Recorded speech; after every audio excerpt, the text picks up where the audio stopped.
FY24 post-results conference call. As a reminder, all participant lines will be in the listen-only mode, and there will be an opportunity for you to ask questions after the presentation concludes. Should you need assistance during the conference call, please signal an operator by pressing star then 0 on your touchtone phone. Please note that this conference is being recorded. I now hand the conference over to Mr. Abhinandan Singh, Head Investor Relations, Birlasoft. Thank you, and over to you, sir. Thank you and welcome, folks. By now, you have received or seen our results. Those are also available on our website, www.birlasoft.com. Joining me on this call today with me are our CEO and MD, Mr. Angan Guha, and our CFO, Ms. Kamini Shah. We will begin the call today, as usual, with opening remarks from both Angan and Kamini. But before I hand over the floor to Angan, a quick reminder that anything that we say on this call on the company's outlook for the future could be a forward-looking statement, and therefore that must be heard or read in conjunction with the disclaimer that appears in our Q3FY24 investor update, which has already been sent to you and is also uploaded on our website as well as filed with the stock exchanges. With that, let me hand over the floor now to Mr. Angan Guha, our CEO and MD. Over to you, Angan. Yeah, thank you, Abhi. So, good evening and good morning to everyone wherever you are, and I take this opportunity to wish all of you a happy New Year. Thank you for joining us today as we share some perspective on our Q3FY24 performance. Before I get into a discussion on our quarterly results, I would like to take a moment to note that this quarter also marks the completion of 1 year for me as the company's CEO. And it has been a very rewarding year in every way. I wanted to express my deepest gratitude to our board, each member of the team Birlasoft, our customers and partners, and of course all of you for your trust and support. I would also like to take this opportunity to welcome Manjunath Kaikonnahalli, or Manju as we call him, who recently joined our leadership team as the Chief Executive Officer for the rest of the world region. The ROW region comprises of all geographies outside the Americas. It includes Europe, UK, Asia Pacific, including India. The Americas, as you already know, is led by Mr. Roop Singh, who serves us as the CEOs for the Americas region. Manju is a seasoned tech services industry professional and possesses an exceptional leadership record with unique knack of fostering and lasting client relationships, and has successfully guided large-scale digital transformation programs for customers. Over his 25-year tenure, Manju has served at multiple leadership positions where he has conceptualized and spearheaded numerous strategic programs across various business units. Prior to joining us, Manju held leadership position in a Tier 1 tech services firm with P&L ownership and client relationship and management responsibilities. He will be based in our London office. Together as a team, we are committed to transforming our company to become sharply focused on select verticals and service lines, and to culturally become more nimble and execution-orientated. Now let me come to our Q3 results. I trust that all of you have seen our Q3 results, and we are very pleased to report a strong and well-rounded operating performance. We've delivered robustly on each of the key fronts, whether it is growth, whether it's margins, cash flows, and deal wins during Q3. Our revenue for the quarter grew at 1.8% in constant currency terms and 1.9% in dollar terms. This is QOQ growth to reach a figure of 161.3 million, and as you know, this is a seasonally soft quarter. The growth performance also comes on a back of a very strong Q2 performance. In rupee terms, our revenues for the quarter increased to 1,343 crores, a growth of 2.5% quarter-on-quarter, and almost 10% year-on-year. We've recorded an expansion in our EBITDA margins, which now stands at 16%. We delivered this margin performance even after absorbing a large part of the organization-wide compensation hike and promotion that became effective from the 1st of September 2023. So while we had 1 month of impact of that in Q2, we took the full impact of the wage hike, and that is reflected in Q3. Our PAT performance has also been strong. We delivered 11% QOQ increase in our profit after tax, taking the figure to 161 crores. I would like to call out that this is for the first time in our history we have crossed the 150 crore net profit mark. In addition to that, we have also seen our cash flows and cash balances improve. These continuous improvements are an outcome of both operating leverage as well as our sustained push to enhance our operational efficiencies. Our deal wins in Q3 have also been very encouraging. As all of you know, it is a short quarter, and even though it was a short quarter, we were able to deliver total signings of a total contract value of $218 million. Now coming to some operating performance, our robust operating performance through the course of this financial year reflects our sustained execution of multiple sales and efficiency initiatives. One such initiative, Optimus, is an internal tech transformation program that we rolled out across Birlasoft a few months ago. We have undertaken this initiative to scale ourselves as we pursue the next generation organization capability.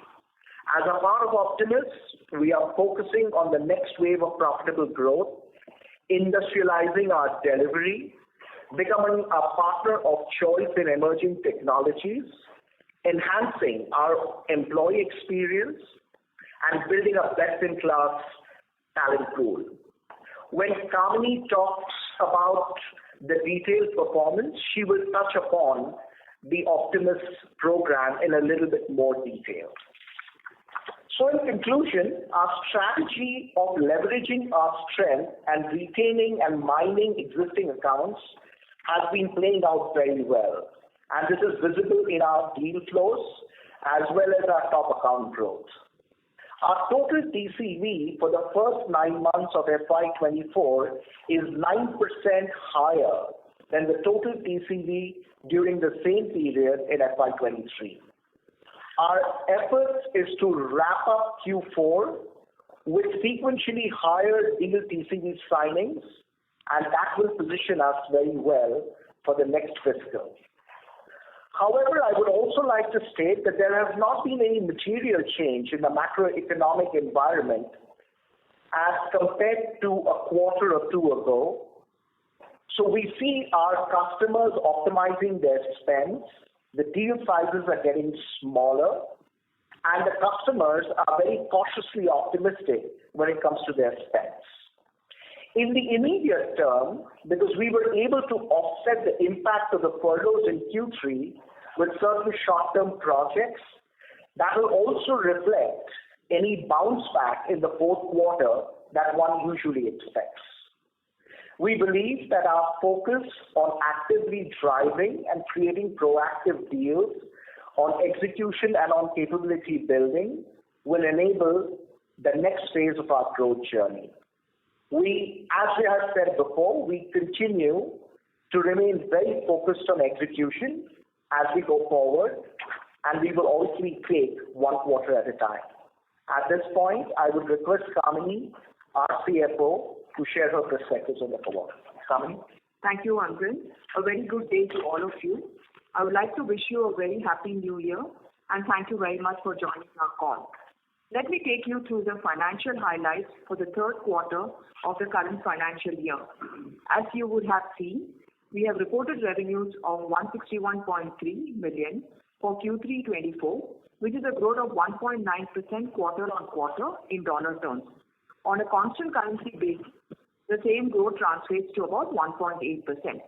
This strong growth in a seasonally weak quarter has been driven by ramp-up as well as our attempts to pursue and execute short-term projects and change requests in order to partially offset the impact during the quarter. Hence, our operating performance for this quarter does not reflect the full extent of headwinds from furloughs that normally is expected. We've also sustained our account mining efforts during the quarter, resulting in growth across our key accounts, with our top accounts growing at 3.2% quarter-on-quarter.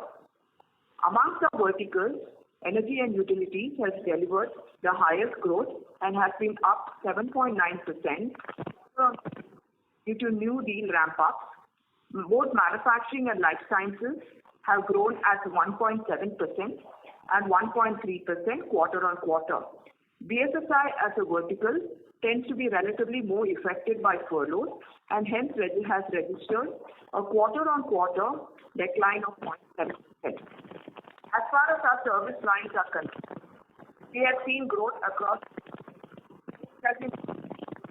infrastructure, which was up by 9.6% quarter-on-quarter, digital and cloud at 2.1% quarter-on-quarter, reflecting ramp-ups in a few new cloud deals as well as some one-time revenues. The ERP service line continues its sequential growth trajectory in Q3 and has been up at 0.5%, whereas data and analytics has recorded a growth of 1.1% sequentially. I now move on to our margin performance. EBITDA for the quarter stood at 25.7 million versus 25 million in last quarter. This translates to a 16% EBITDA margin, which is a marginal expansion of about 20 basis points quarter-on-quarter. Angan has already touched upon the fact that in this quarter, we have absorbed the impact of 2 incremental months of wage hikes during the quarter under review, and this has been achieved despite that.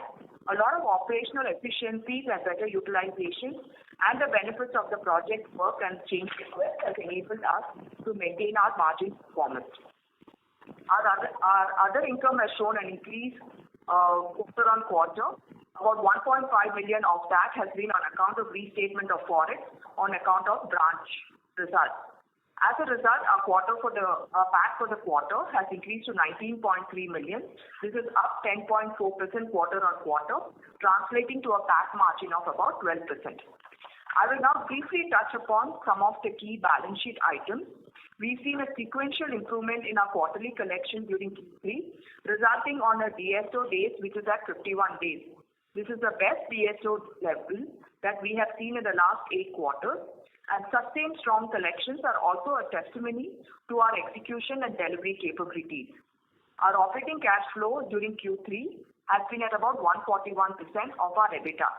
As a result, our cash and bank balances have increased by 17% quarter-on-quarter to 203 million.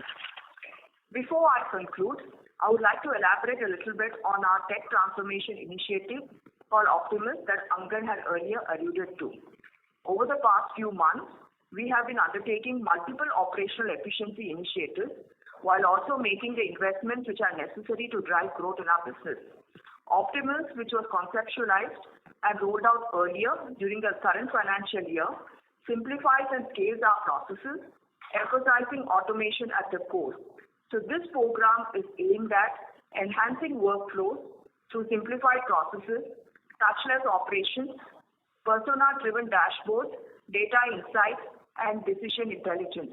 This therefore, in essence, is both a business and technology transformation initiative that strengthens our foundation for scaling and efficiently running our businesses, showcasing possibilities to our customers, and bringing operations and strategy closer together. With that, I would like to hand back to Abhi. Thank you, Kamini. Operator, can you please start the question and answer session? Sure. Thank you very much. We will now begin the question and answer session. Anyone who wishes to ask a question may press star and 1 to join the question queue. If you wish to remove yourself from the question queue, you may press star and 2. Participants are requested to use handsets while asking a question. Ladies and gentlemen, we will wait for a moment while the question queue assembles.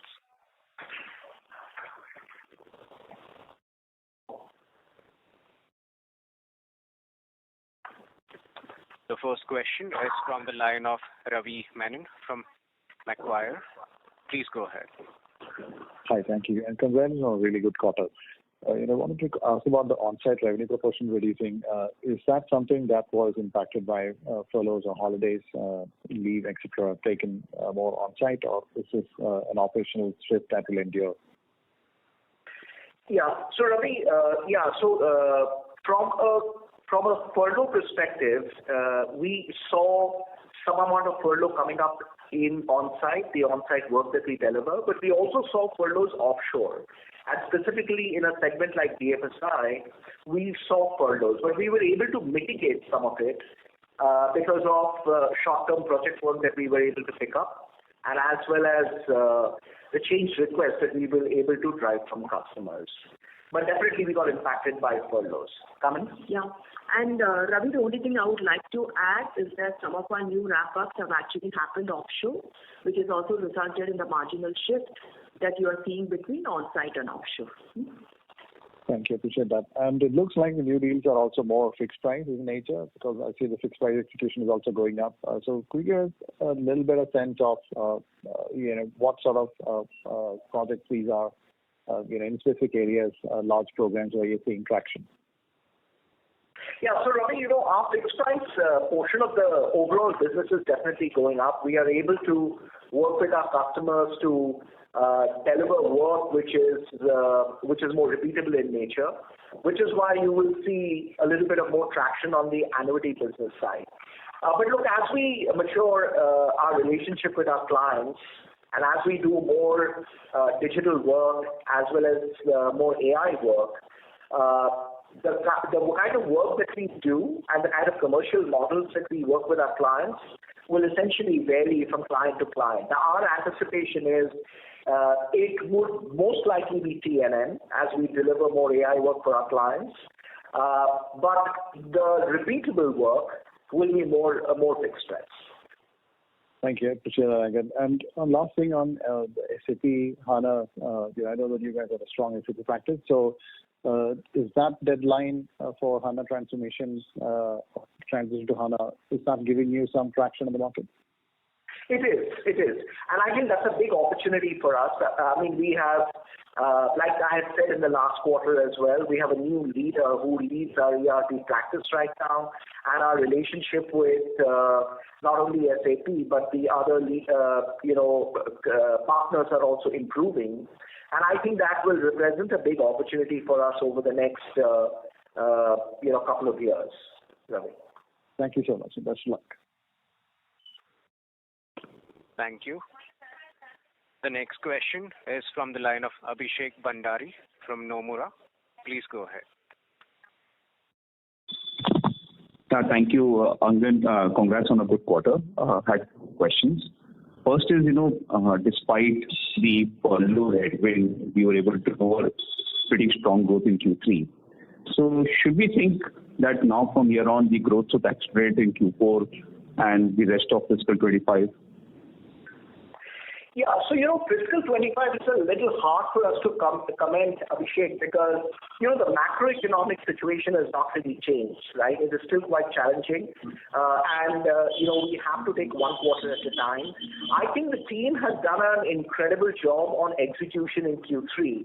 Though we were faced with furloughs, we were able to kind of mitigate that with a lot of short-term projects, a lot of change requests like Kamini spoke about earlier, and that enabled us to deliver some solid results. Now, how will Q4 look like, or how will FY25 look like is hard for us to say, and as you know, we don't really give guidance, but our commitment to all of you is that we will be focused on execution, and we will take one quarter at a time.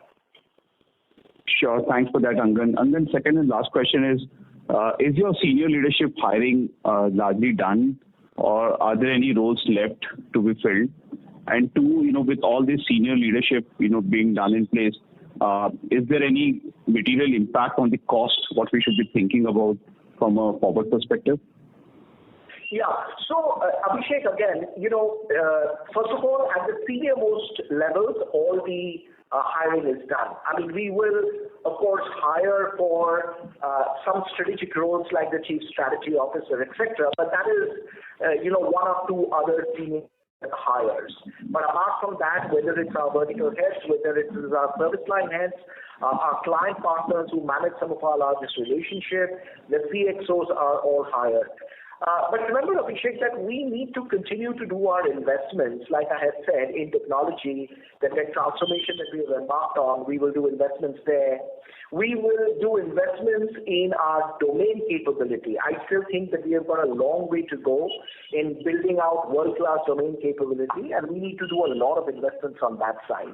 So one is the people hiring, which is important, but we must also understand that we are investing not only in people, but processes, tools, technology, so that we know we can deliver growth over a period of time and not just quarter on quarter. And Abhishek, I've always said this, and let me repeat this again, that we are building the business for the next decade, not only for the next quarter. So we will continue with our investment phase over the next few quarters or even few years even. Got it. Thanks a lot, Angan, and all the best for calendar 24. Yeah, thank you, Abhishek. Thank you. The next question is from the line of Vibhor Singhal from Nuvama Equities. Please go ahead. Yeah, hi. Thanks for taking my questions, and congrats on a very solid performance in the seasonally weak quarter. So two questions from my side, one for Angan and one for Kamini after that. So Angan, just wanted to basically understand a bit more on these short-term projects that you mentioned, which helped you tide over the furloughs in this quarter. So if you could just elaborate a bit more about, the kind of duration of these projects, which specific verticals or the service line what these projects were from, and do you believe that this could be a strategy for us going forward, that we would continue to take on these short-term projects, or was it just a kind of a one-time effort to tide over the furloughs which we had expected in this quarter? Yeah, so Vipul, let me first take this question, and then maybe I'll ask Kamini to take your next question, because I think that was for Kamini. So look, I mean, from our perspective, we have a clear laid out strategy to mine our accounts and, essentially work with lesser number of clients, but do meaningful work with our clients and grow our clients over time. And as you start doing that, what we've realized is the clients trust us to even execute programs that could be short-term. Now, the short-term programs, it's a little hard to say. It could be 6 months, it could be 9 months, could be a year or whatever. But I think we are now getting into a situation where it will be a sustained strategy for us. Customers trust us to deliver those programs for us. And, it is also a manifestation of the fact that customers are willing to work with us on their change requests if they have any. So I think it's a combination of the ability of us to take some programs and deliver it in a short period of time, which are very time-bound, but equally our ability to work with our customers from a change request perspective, which adds a lot of value, not only from a revenue, but from a margin standpoint. So hard to say that what is the time frame, because it varies from customer to customer, but will it be a strategy for us going forward? Absolutely. And as we scale up our accounts, you will see a lot more traction around short-term projects as well. So your second question for Kamini, that was? Yeah, so before that, if I could just have a follow-up on these short-term projects. So as you mentioned, it's going to be a strategy for us going forward. Now, assuming these projects are also captured in our deal flow numbers, so would that mean that our deal flow numbers could be a bit volatile? Because, these short-term projects would not be, recurring every time. There could be some more in one quarter and a few less in some other quarters. So would that be, of course, it's just on a continuity basis that I'm asking. So would that be lending some volatility to our deal flow numbers? No. So, Vipul, you must not look at it from that perspective. Look, we have a steady business, the annuity business that we run with our clients. We also are working with our clients on their tech transformation work, on their digital transformation work. So that kind of work continues.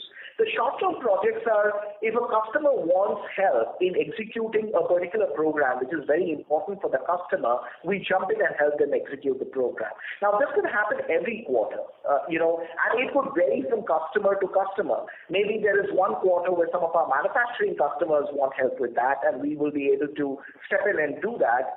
And in certain quarters, even financial services customers could come and help us. So, I can't really comment on volatility from a future quarter perspective, but all I'm saying is we are very pleased with this because for the first time in our history, customers are actually working with us to do the short-term projects, which also tells you that we are going up the value chain with our customers. Got it. Perfect. I think that's a great, thanks for this explanation. Just my second question for Kamini. I think in this quarter, we've seen margins being very strong despite 2 months of wage hike. And I think one of the reasons probably is that our utilization already is at around 87%.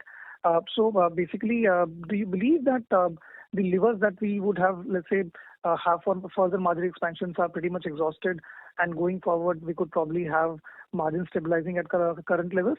Or do you believe there are some still left up your sleeve, which can probably lead to potential margin expansion over the next few quarters, not at a specific time frame, but over the, let's say, medium to long term?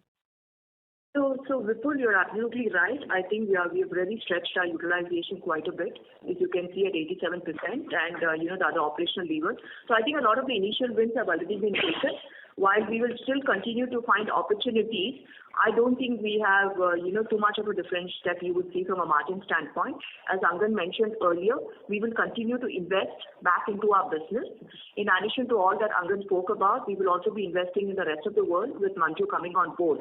So I would think that you should probably expect it to be stable at this level. Got it. Thank you so much for taking my questions, and wish you guys all the best.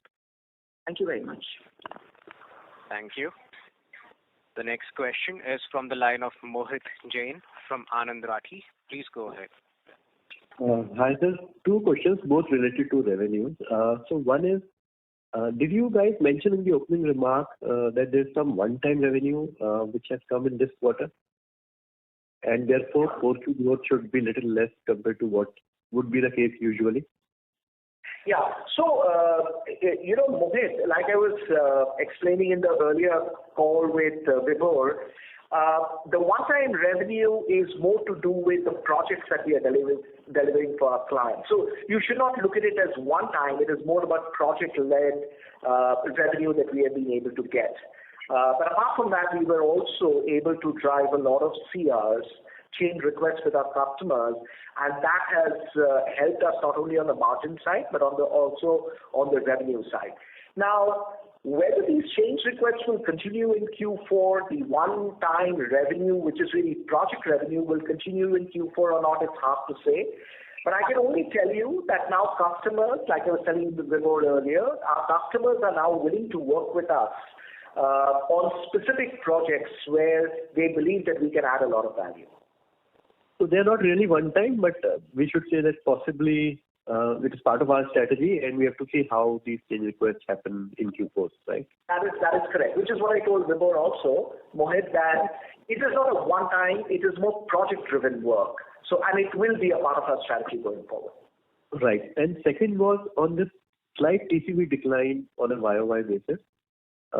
What will you attribute this to? I'm looking at net new, and then your comment on Q4 being slightly higher. I thought Q4 is seasonally very strong for us when we look at total TCV. Yeah. So it's a great question, Mohit. So Mohit, look, I mean, signings or TCV as we call it, right, also depends upon the clients, so kind of clients that you serve, and whether the clients take a decision in a particular quarter or not. All I can tell you is we have not lost a single deal. Our pipeline is only improving. And if you look at our 9-month performance, our signings are 10% higher than the corresponding 9 months in FY23. So I think we are only improving. I agree with you, and I take your point that for this particular quarter, which is a short quarter, we had a little bit of a decline in signings. But I'm not so worried about that, Mohit. It is only because the deals are getting pushed out, and as you know, the macroeconomic situation is where it is, and we are looking at it very closely. But we've not lost deals, and our pipeline is improving, which is very pleasing for us. Okay, and on 4Q being slightly higher, like because last year we did very well on the TCV front in 4Q. So should we expect some YOY growth, or do you think it will be very similar to third quarter? Again, hard to say. See, because unlike revenues, Mohit, signings is a manifestation of whether the client is going to sign in that particular quarter or push it out to the next quarter. So I don't think signings can be compared the way you're comparing it. So I know, traditionally YOY, we need to show some growth. So we will see. I can only tell you that our pipeline is strong.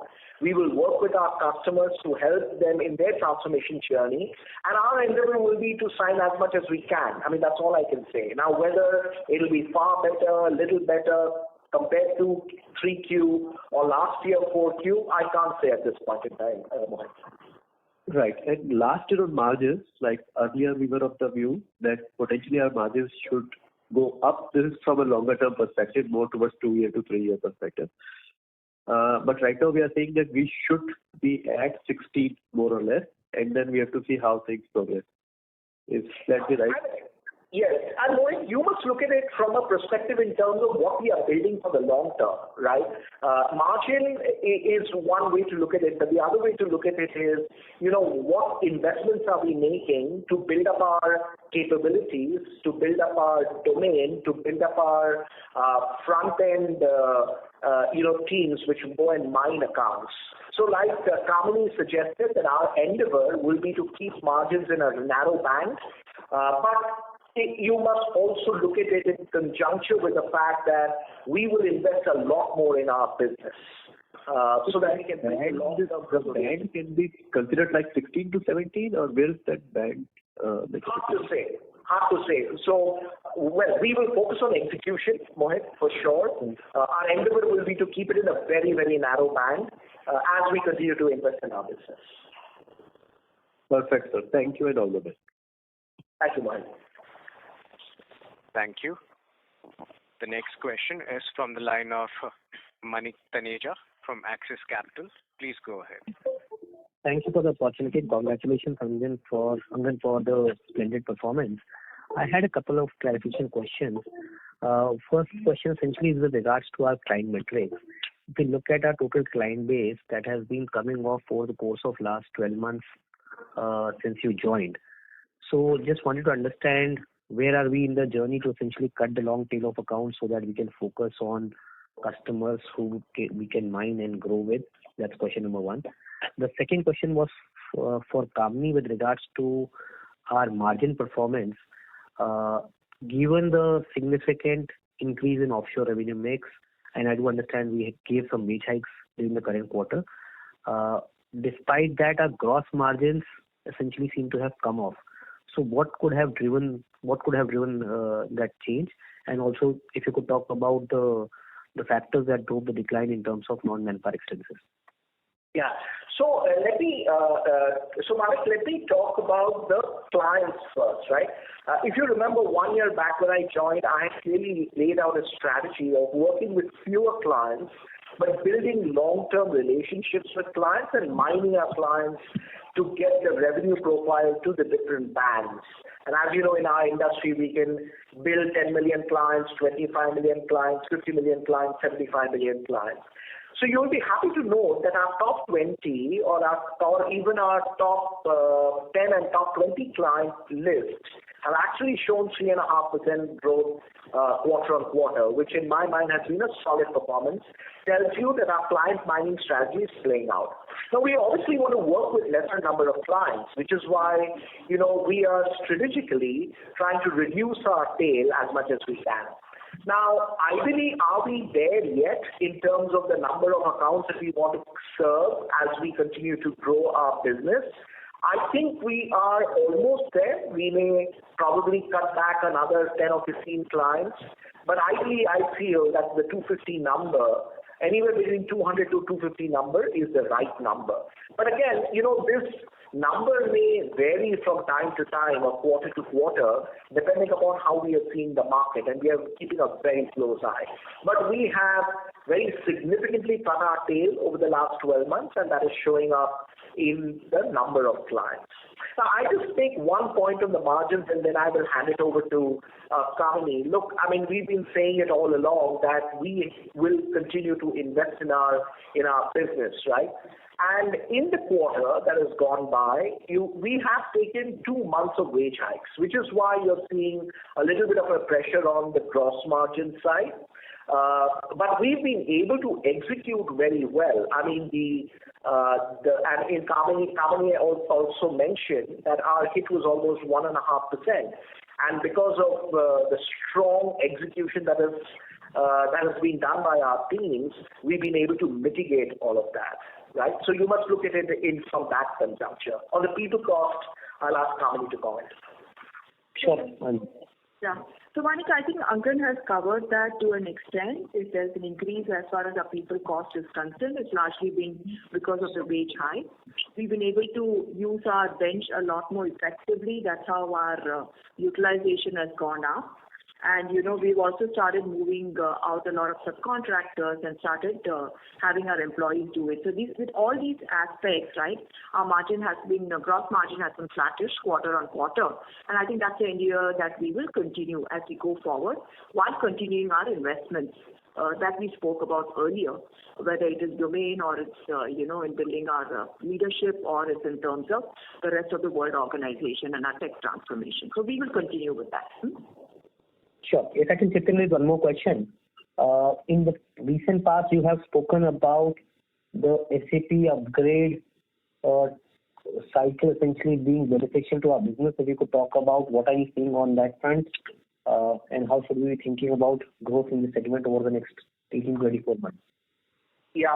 So, Manik, look, we are pretty pleased with our performance around the ERP side. I will not just comment on SAP, but generally ERP in a bucket, right? You've seen even in this quarter, which was a short quarter, our ERP business actually grew by 0.5% quarter over quarter. We are feeling very confident. We've got a great leader who runs this space. We've hired a lot of new leaders in this business, in this unit, and I think there is a great opportunity for us in the market. Now, as far as SAP is concerned, that is clearly an opportunity, whether large companies or mid-tier companies in the United States, in Europe as well as in the UK, there will be enormous amount of spend going forward in terms of the S4HANA movement as customers move from on-prem to cloud. And, we will capture our fair share. We can't obviously talk customer-specific, wins or share of our business, but suffice to say that this business is seeing a lot of traction. Our pipeline is going up, and you will only see this business growing going forward. Sure. And one last one, basically when we are thinking about a business from a longer-term standpoint and you guys break up your TCV wins between both renewal and new business, while at an overall level our TCV growth in 9 months essentially has been extremely strong, it is largely led by the renewal business. So how should we be thinking about a medium-term growth rate given the fact that new business TCV essentially is down on a 9-month basis? Yeah, so it's a great question.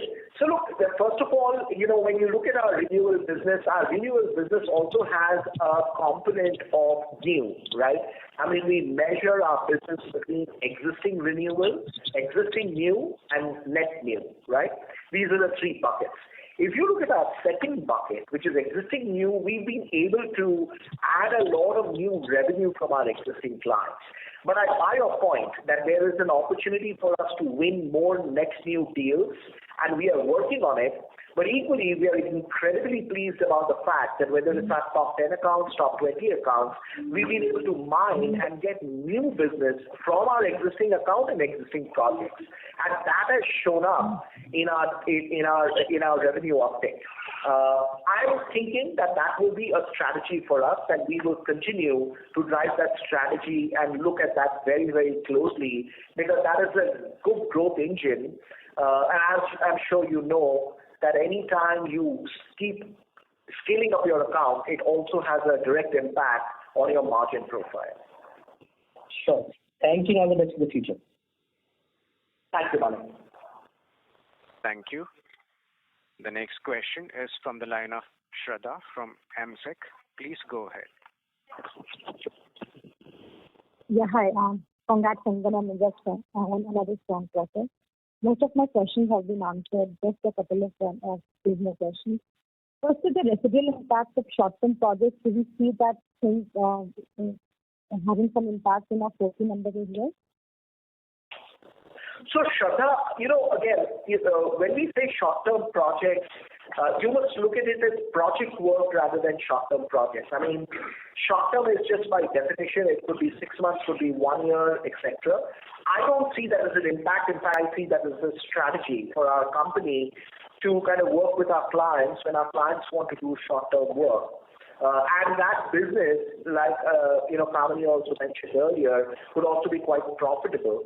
So it will be a strategy. It will be something that we will continue to do with our clients. And as we start growing and minding our clients, I think it's a big opportunity for us to do it. Now, obviously, there will be volatility from quarter to quarter, but I'm not so worried about it as long as our overall account size keeps growing. Okay. And another question is on the segmental margins. When I look at the margins for our EMU vertical, it has come up quite a bit despite you mentioning that the large deal ramp-up was dominantly offshore. So just wanted to check why did the margins in EMU come down? Yeah. So look, we don't report segment margin from that standpoint, but I will tell you, you must look at margin uptake basis on two things. One is the kind of work that we do with our clients and the kind of impact that we can give our clients, right? So the ENU business, as you know, has shown a tremendous uptick in terms of the top line growth. And because of the top line growth and ramp up of new deals, the kind of work that we do with our ENU clients has helped us deliver a tremendous margin impact on a positive direction. Now, whether it's sustainable, not sustainable, hard for us to say. But Shraddha, like I keep saying, our commitment to the street will be focused on execution. We will play a significant role on our customers' transformation journey, whether it's through project work, whether it's through annuity work. And my strong belief is if we can continue to do that, we will only see upward trajectory, both on revenue and margin. And then one last question. We've been doing well on client mining for the past few quarters, but if I look at the number of $10 million account sales, which came off 2 quarters back from 13 to 11, that number has still not moved up despite we doing very good in our top accounts. So how do we read the client upward trajectory movement from now onwards? For some reason, Shraddha, I couldn't hear your question. I mean, it was quite garbled. Can you repeat that, please? I'm talking about the number of accounts in the $10 million bucket. So we've been doing very well in our top accounts mining. But despite that, the $10 million client number is stable at 11 for the last 2 quarters. So how should we look at the client upward trajectory movement to higher buckets, revenue buckets? Yeah. So, I'm not going to be too worried about that, quite frankly, because, the one way to look at it is whether the 10+ million clients have declined by maybe 1, and, there is an Invocare situation that is in there. So if I were to look like to like, maybe there is a difference of 1. But I think, Shraddha, the better way to look at it would be to see how our top clients have performed. Our top clients have grown. The top 10 clients and even the top 20 clients have actually grown 3.5% quarter on quarter. And we are pretty pleased with that performance. So I will not be too worried about that one number going down overall. Right. Good. Thank you so much, Angan, and wish you all the best in future questions. Thank you, Shraddha. Thank you. Before we take the next question, just a reminder to all participants that please use handset mode only while asking your questions. The next question is from the line of Sudhir Guntapalli from Kotak Mahindra. Please go ahead. Yeah. Hi, Angan. Congratulations on another quarter of great execution. Just one question from my end. Last 3-4 quarters, we had done quite a few fixes in terms of strategy, leadership, etc. And the benefits of it are already reflecting in our growth performance over the last 9 months, despite opening balance of some problems like client bankruptcy, etc. So 1 year down the line, do you think now Birlasoft has all the ingredients to be in the leadership quadrant in terms of mid-cap IT companies growth? Or do you think some more fixes are needed or some more time is needed for us to be able to say that with confidence? So, Sudhir, great question. Absolutely terrific question. Now, I will try and answer the question in 2 buckets. One is, have we done a lot of investments in the past 9 months? Absolutely. I mean, we've hired a lot of leaders, we've built a lot of capability. But as you know, this journey never ends. So we will continue to invest. And, Kamini also said this, we will continue to invest in our domain. We will continue to invest in our technology capability, in terms of people, in terms of training. So there are a lot of investment areas that we need to put in money in, including tech transformation of our own, operations. So those investments will continue to happen. Now, whether we are in the top quartile of growth or not is a manifestation of not only the investments, but also our execution capability. And our execution capability has significantly improved. So I'm quite pleased with what we have been able to do over the past 1 year. But am I here saying that everything is done? I don't think so. Far from it. We've got a lot more to do. But we need to really do this so that it's not a 1 quarter or 1 year journey. It's really a journey over the next decade. Yeah, Angan, I agreed that there is always scope for further fixes. What I meant to ask was relatively on a relative basis versus, let's say, where our mid-cap peers have been in terms of capability, in terms of leadership, mining, etc. Are you now satisfied enough to feel that possibly we can be in the, let's say, top 2, top 3 companies in terms of growth performance going ahead? I think so, Sudhir. At that part, we are confident that we have built a strong team where we can now, I'm at least feeling much more confident than I was feeling 1 year ago, if that's your question. But look, I mean, we still have a long way to go. Perfect, Angan. Thank you so much, sir. All the best. Thank you, Sudhir. Thank you. The next question is from the line of Sandeep Shah from Equirus Securities. Please go ahead. Yeah, thanks for the opportunity. Just looking at the offshore revenue scale-up which has happened in this quarter, a clarification, is it fair to assume the volume growth in this quarter on a Q-on-Q is much higher and material versus the reported growth of 1.8% in CC terms? So volume growth for us is a combination of 2 things, Sandeep. One is it's a combination of the T&M business and also combination of utilization, correct? So if you look at our utilization is at an all-time high at 87%. And some of the revenue growth is also happening because of higher utilization.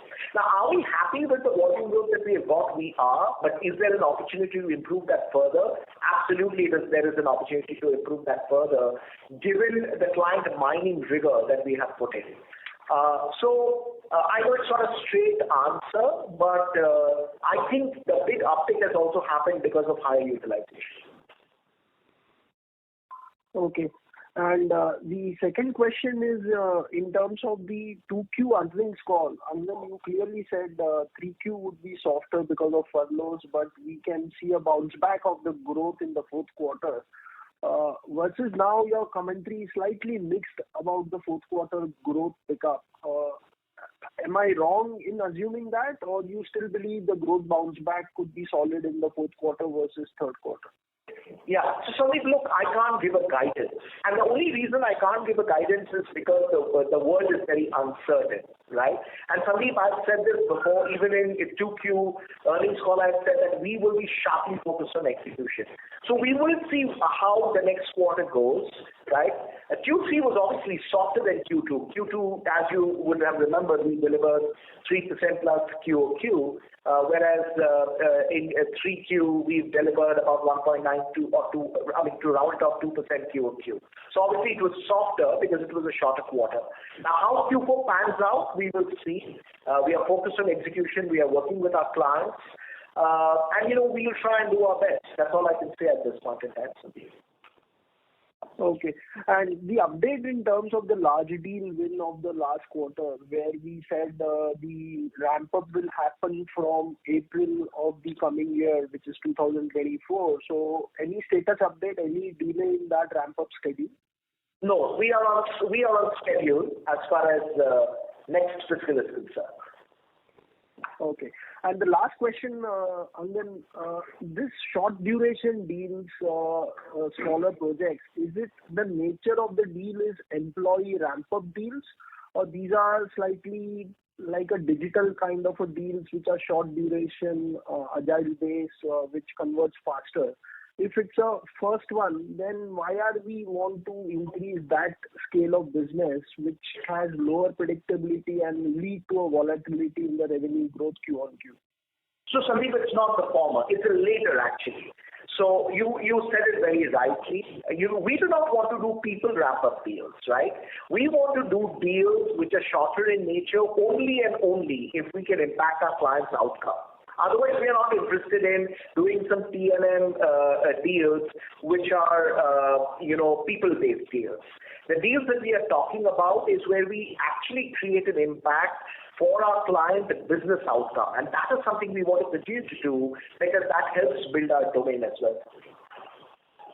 And is it fair to say clients are spending on these deals with some amount of green shoots happening on these side of the business? Because these deals are not heard through other vendors. You are the only one who is talking about. So is it the start of green shoots on the discretionary short duration projects?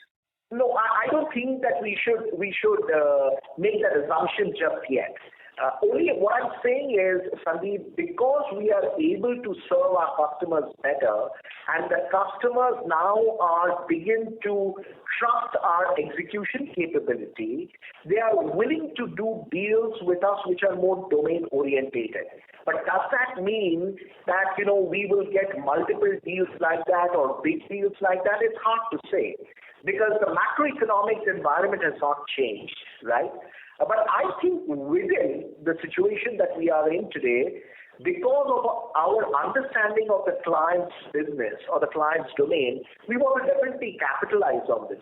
That's all I can say. Now, can this become a big revenue generator for me? May not be. Hard to say. But can this be a great area for me to learn, for me to get some good revenues and make good money? Absolutely. Okay. Thanks and all the best and congrats on a great execution. Thank you, Sandeep. Thank you. The next question is from the line of Dipesh from MK Global. Please go ahead. Thanks for the opportunity and congrats for a very strong execution. Two questions just on continuing on this short-term project. Just want to understand nature of this short-term project, whether client prefer not to commit for longer duration and that's why we are seeing such project coming to us, or if you can provide some more color about it and whether the sustainability of that trend. Now, partly you touch upon about the relationship and trust what we build with client, but still I am not very clear whether it is client is not deciding and prefer to wait for some clarity to emerge and that's why this short-term project, or it is the way business works. If you can provide that clarity. The second question is. Sorry, let me answer that question first, Dipesh, so that I don't forget this question. See, the second part that you mentioned is pretty right? So it's not that the customer is giving us a short-term project because the customer doesn't have predictability. It is about some amount of business impact they can create by using some technology transformation. And that is where we are playing it. And do not consider short-term projects as a 1-2 month project. Or a short-term project could also be a 1-year project, right? It is not necessarily 1 month or 2 months. It could be 1 year. but it is still time-bound. I would rather call it a time-bound project. So point number one. Point number two, it is not so much about predictability of their revenue as much as it is their trust in a company like Birlasoft to be able to create that impact. Right? Now, I can't give you more details than that because we are bound under NDA, so we can't talk too much about that. But suffice to say that for the first time in our history, we are playing more on the domain side rather than just on the technology side. Understand. And the second question is about other expenses. Now, other expenses, I think we have seen good leverage this quarter. So first is whether any one-off in that, and second thing is subcon optimization might have played out. So if you can give some color about how subcon has played out, maybe QOQ, YY comparison. Yeah. So Dipesh, this is Kamini here. You're right, our other expenses have shown a decline. I think that's partly because of two reasons that you called out. One is, of course, in terms of subcon being lower because of, the furlough which is there. The second thing is that we've also started, utilizing more of employees to deliver our projects, moving away a little bit from subcontractors, right? So I think these are probably the reasons that have driven this. Other expenses have also been lower given that it's a short quarter as far as some of our overhead line items are concerned. So I think these are all the factors as to why your other expenses are a little lower this quarter. So coming a broader question was whether this 25 odd number, let's say 25% is here to stay, or we expect it to again normalize the way 9 months is the right way to look at it, or Q3 is more reflective or trend perspective? It's a slightly broader piece, Dipesh, because, while some of it would go up, some of that, has actually been made up through increase in cost and employee benefits. So I think it would be a combination of both. Understand. Any quantification you can give for subcon? What percentage of our revenue would be subcon now? We don't actually call out specific numbers, but suffice to say that, we're kind of reducing it and making an effort to build in those capability in-house. Yeah. So, Dipesh, let me add to what Kamini said. Look, we had stated a clear strategy right at the start of the year that we will work on reducing our subcon, right? And we are very focused on reducing our subcon and building capability internally. That's good for the business. So clearly that has moved on a positive direction. But we will also have to work with certain amount of subcon, which is the need of the hour in the business needs. But clearly that will continue to show reduction as we go forward. Understand. Thanks. Thank you, Dinesh. Thank you. The next question is from the line of Apurva Prasad from HDFC Securities. Please go ahead. Thank